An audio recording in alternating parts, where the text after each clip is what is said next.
Yan, nakahanap din tayo ng magandang pwesto. Napakahangin.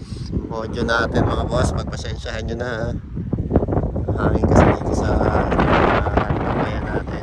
Yan mga boss, pag-usapan natin yung racing boy natin na suspension na nakabit dito sa ating Aerox version 2. Kung may bala kayong bumili ng ganitong series, so ano ba yung experience ko sa racing boy na to mula nung nakabit siya, saka yung mga adjustment na ginawa natin. So i-discuss ko sa inyo ay yung mga ginawa kong adjustment dito sa racing boy natin.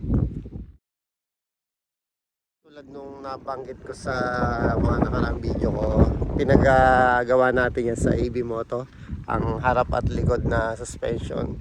So pinaripak natin yung harap ng level 4, tapos yan upgrade nga tayo ng suspension ng racing boy na BD series. So sa kanila natin pinakabit nga, syempre trusted sila sa ganyan eh. Ito nga mga boss ang naging adjustment natin dito sa racing boy natin na pang solo lang at saka may back ride. Kasi ako 72 kilos nga ako eh.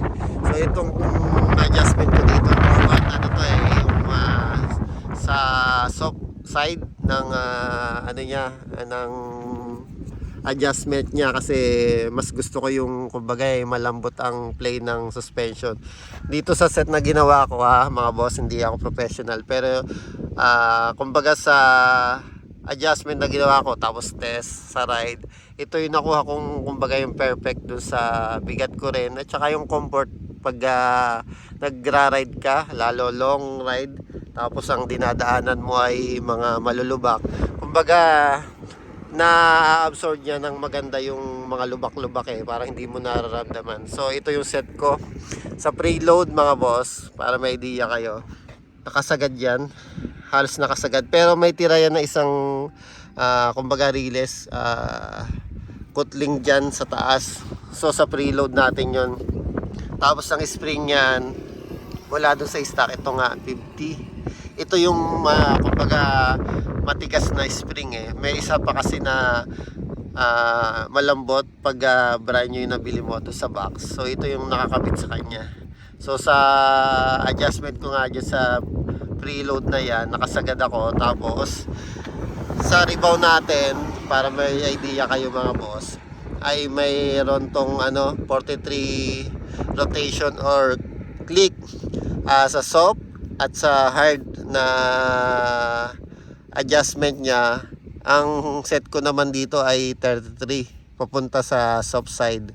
So yan yung sa rebound niya. Then dito naman sa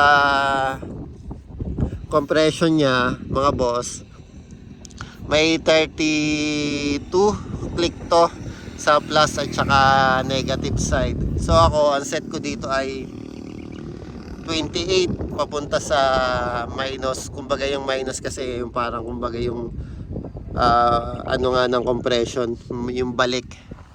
So yan ang combination natin sa pag yan nga solo tayo.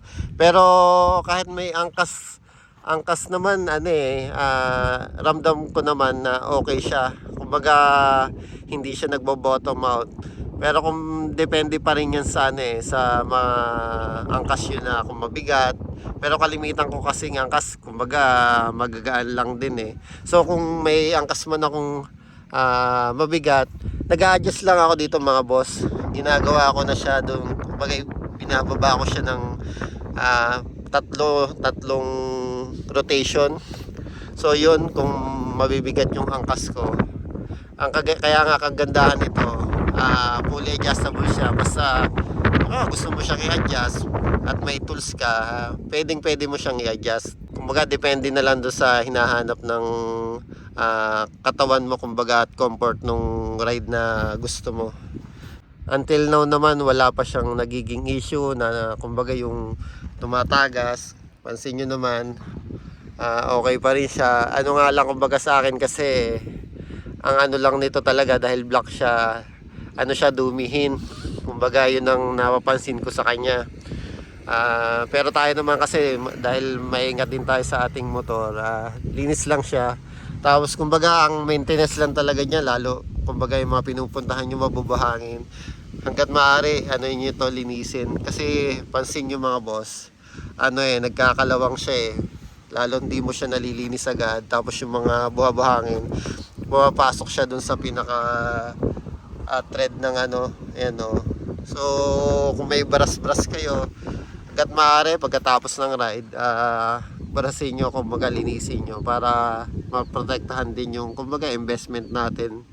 Sulit naman yan kumbaga yung comfort na naibibigay din sa ride, hindi ka magsisisi Kaya yan din ang kinuha natin mga boss na Racing Boy na ikabit dito sa ating Aerox. Pero marami namang suspension, kung may mga aftermarket naman na suspension na pwede nyong pagpilian.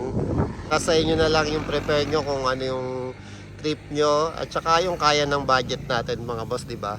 So ito naman kumbaga kahit paano napag-ipunan natin. Yan mga boss, kung may bala kayong mag-upgrade or yan nga pinagpipilian yung Racing Boy, marerekomenda natin yan. Kasi Racing Boy yan, kumbaga quality yung product nila. Pero kung may iba naman kayong prepare, marami naman sa aftermarket na suspension na magaganda rin Pero ito kasi sa akin, sa experience ko, kumbaga sulit yung gastos ko sa kanya. Yun lang mga boss. Kung nagustuhan nyo tong video na to, like, share, and pasubscribe na rin po sa maliit kong channel. So sa mga susunod na video natin, discuss ko naman yung iba ding parts na naka-install dito sa ating Aerox version 2. Iisa-isahin natin kasi doon sa nakaraang video natin, binanggit ko lang yung mga upgrade natin dyan. So sa mga susunod na upload natin, i-discuss ko naman yung mga kumbaga pros and cons ng mga parts na upgrade natin. So pakiabangan lang. Then pansin nyo naman, halos bago pa yan. Halos 2 taon na rin sa akin yung motor. Kumbaga di-discuss ko din sa inyo ano ba yung ginagamit nating pang maintenance dyan para mapanatili yung kumbaga makintab niyang look. So ayan lang mga boss, maraming salamat. Ride safe.